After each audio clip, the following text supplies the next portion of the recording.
Kuvataide elämän loppuvaiheen hoidossa. Taide on yksi vanhimmista kommunikaatiokeinoista, jonka avulla voidaan ilmaista tunteita ja sisäisiä ristiriitoja. Taide ei rajoitu vain kuvataiteeseen, vaan siihen kuuluvat myös musiikki, esittävät taiteet ja kirjallinen ilmaisu.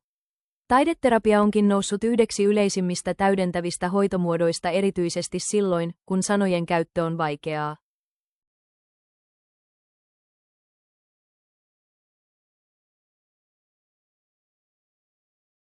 Kun potilaan voimat hiipuvat, riippuvuus välittömästä ympäristöstä kasvaa. Turvallisuus, valo, äänet, tekstiilit ja värit vaikuttavat siihen, kokeeko ihminen olonsa rauhalliseksi vai kuormittuneeksi. Hoitoympäristö ei ole neutraali, vaan sillä on aktiivinen rooli potilaan kokemuksessa ja elämänlaadussa.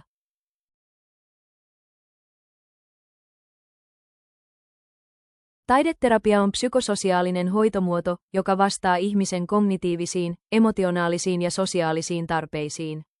Se sopii kaikille taidoista riippumatta eikä edellytä kielellistä itseilmaisua. Taiteen luominen auttaa käsittelemään elämän tapahtumia ja hyväksymään moninaisia, myös ristiriitaisia tunteita.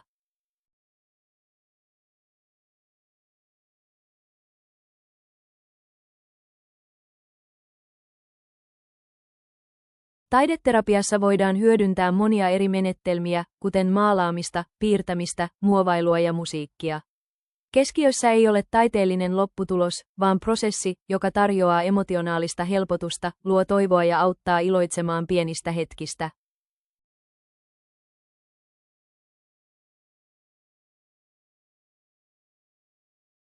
Palliatiivisessa ja saattohoidossa taideterapian tavoitteena on parantaa elämänlaatua. Tutkimusten mukaan se voi vähentää masennusta, väsymystä, ahdistusta ja kipua.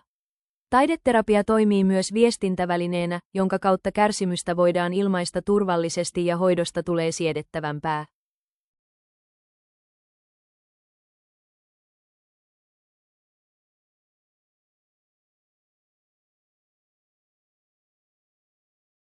Taideterapian psykososiaaliset vaikutukset ulottuvat potilaan läheisiin. Perhekeskeinen taideterapia vahvistaa vuorovaikutusta ja yhteenkuuluvuuden tunnetta. Taidetyöskentely mahdollistaa myös keskustelun siitä, miten ihminen haluaa tulla muistetuksi kuolemansa jälkeen. Potilaan luoma taide jää konkreettiseksi muistoksi ja tukee läheisiä surutyössä.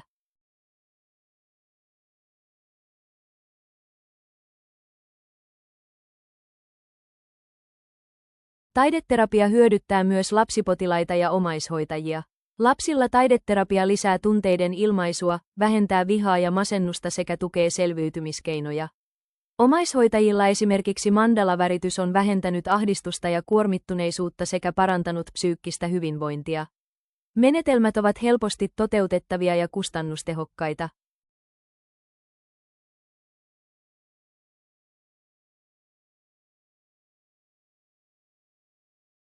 Taide ja luonto eivät ole vain koristeita, vaan tapoja jäsentää elämää ja kuolemaa. Estetiikka auttaa muistojen käsittelyssä ja merkityksen antamisessa eletylle elämälle. Taide ja taideterapia tukevat ihmisarvoa, yhteyttä ja merkityksellisyyttä elämän loppuvaiheessa ja täydentävät lääketieteellistä hoitoa kokonaisvaltaisesti.